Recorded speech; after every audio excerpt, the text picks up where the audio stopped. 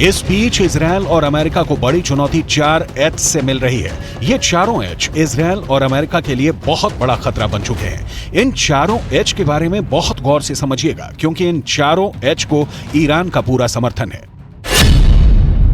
H से Hamas, H से Hezbollah यानी लेबनान का मिलिशिया, एच से इराक का मिलिशिया हश्द अल शाबी, एच से हूथी यानी यमन का विद्रोही गुट। इस वक्त लेबनान और इजरायल के बॉर्डर पर ऐसा युद्ध चल रहा है कि गाजा में हो रहे हमले छोटे लगेंगे। ये इजरायल के कब्जे वाले इलाके में उसकी सेना के अड्डे की हालत है। यहाँ पर हिजबुल्लाह ने अपनी बुरकान मिसाइल से हमला किया। रिपोर्ट है कि हिजबुल्लाह ने इजरायल के ठिकानों पर 4 बुरकान मिसाइलें दागी और उसके बाद यहाँ की हालत देखिए।